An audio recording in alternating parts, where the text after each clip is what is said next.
Assalamualaikum warahmatullahi wabarakatuh. Innal hamdalillah nahmaduhu wa nasta'inuhu wa nastaghfiruh wa na'udzu billahi min syururi anfusina wa min sayyiati a'malina may yahdihillahu fala mudhillalah wa may yudlil fala hadiyalah.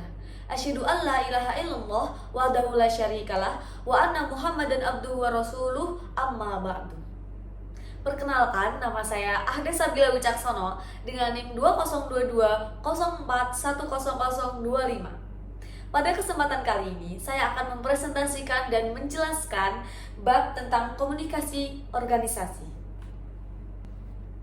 Oke, next teman-teman, yaitu memahami komunikasi. Sebenarnya komunikasi ini nggak sulit kok. Apa sih komunikasi itu? Komunikasi itu adalah pengiriman pesan-pesan atau pertukaran informasi ya teman-teman. Bisa berupa teks, simbol-simbol, sinyal, maupun ekspresi seseorang. Nah, komunikasi sendiri terbagi menjadi 3 kelompok. Yang pertama ada komunikasi antar individu, yang kedua ada komunikasi antar lintas budaya, dan yang ketiga ada komunikasi bisnis. Seperti yang sudah terlihat jelas dengan tulisannya atau dengan namanya ya teman-teman ya. Kalau komunikasi antar individu itu komunikasi antar 2 orang atau lebih dan sifatnya itu adalah fleksibel atau informal. Seperti contoh kalian sedang berbicara dengan teman kalian. Nah, itu termasuk dari komunikasi individu. Selanjutnya kalau komunikasi lintas budaya itu apa sih? Kalau komunikasi lintas budaya itu adalah komunikasi yang melibatkan geografis atau budaya, perbedaan geografis atau budaya. Seperti kalian berkomunikasi dengan teman kalian di Malaysia atau teman kalian di Arab, itu termasuknya dari komunikasi lintas budaya. Kalau komunikasi bisnis itu segala komunikasi yang membahas di dalamnya itu ada persoalan bisnisnya. Seperti contohnya meeting perusahaan ya teman-teman, membahas tentang progres bisnis seperti itu. Selanjutnya, bentuk-bentuk dari komunikasi ada 2, yaitu komunikasi verbal dan komunikasi nonverbal. Jikalau komunikasi verbal itu komunikasi yang biasanya digunakan dalam dunia bisnis. Biasanya itu terperinci, ada bentuknya seperti itu, tertulis seperti komunikasi dalam dunia bisnis.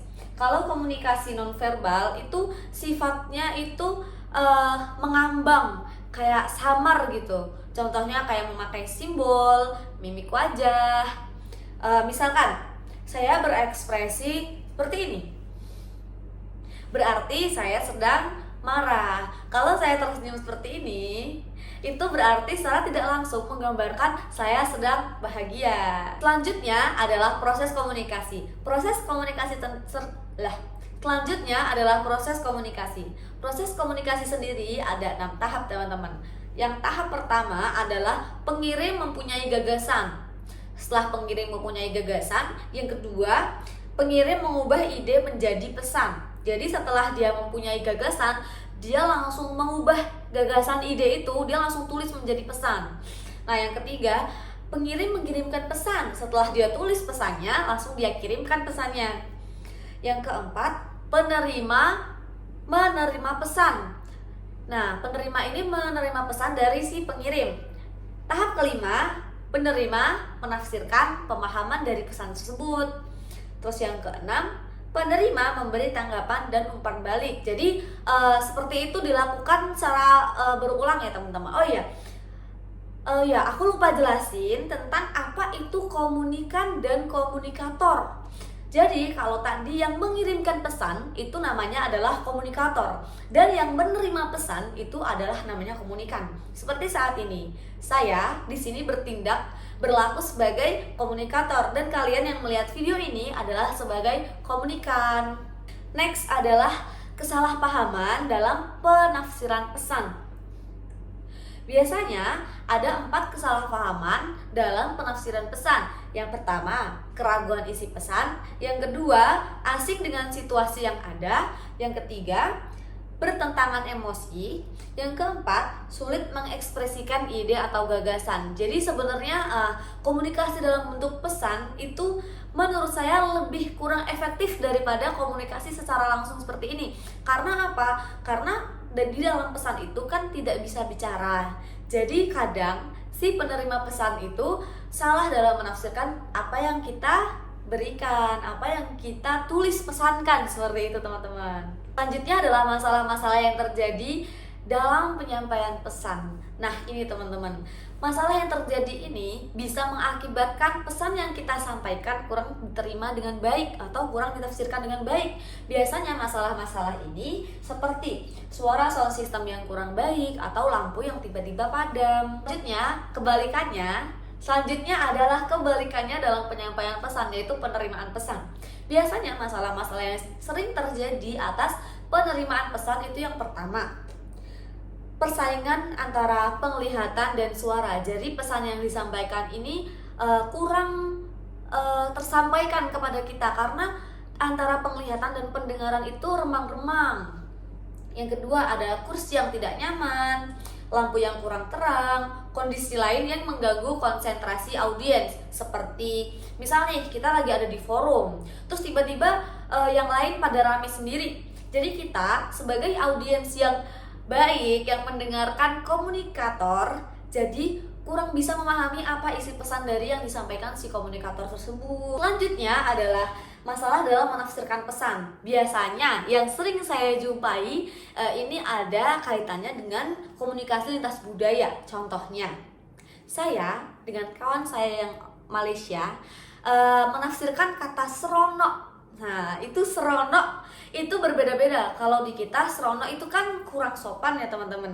Kalau di Malaysia seronok itu artinya asik. Nah, seperti itu. Jadi penafsiran pesannya itu berbeda. Bagaimana sih cara memperbaiki komunikasi? Nah, pada presentasi saya kali ini ada 5 cara untuk bisa memperbaiki komunikasi. Yang pertama adalah persepsi. Jadi komunikator yang cerdas harus mendapatkan atau dapat memprediksi pesan-pesan yang akan diterima oleh komunikan dengan baik. Selanjutnya adalah ketepatan. Jadi ketepatan dalam kita menyampaikan pesan tersebut. Selanjutnya adalah kredibilitas, yang dimana komunikator harus mempunyai keyakinan bahwa substansi atau isi pesan yang disampaikan kepada pihak lain itu akurat dan dapat dipertanggungjawabkan. Jadi pesan-pesan yang kita sampaikan itu harus akurat, harus sesuai fakta, seperti itu ya teman-teman.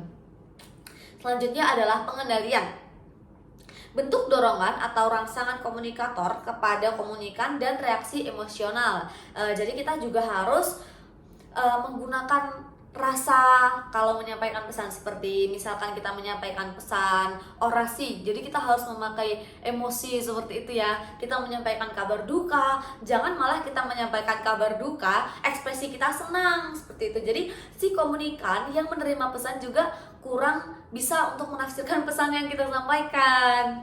Yang terakhir ada keharmonisan, yaitu komunikator yang baik tentu akan selalu dapat menjaga hubungan persahabatan yang baik dengan audiens dan memberikan kesan yang akrab dan baik.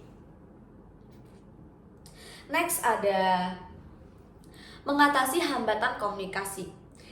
Mengatasi hambatan komunikasi di sini bisa dilakukan dengan cara membuat pesan secara lebih berhati-hati, meminimalkan gangguan dalam proses komunikasi, dan mempermudah upaya umpan balik antara pengirim dan penerima pesan. Oke teman-teman, sekian yang dapat saya sampaikan. Kurang lebihnya saya mohon maaf. Wassalamualaikum warahmatullahi wabarakatuh.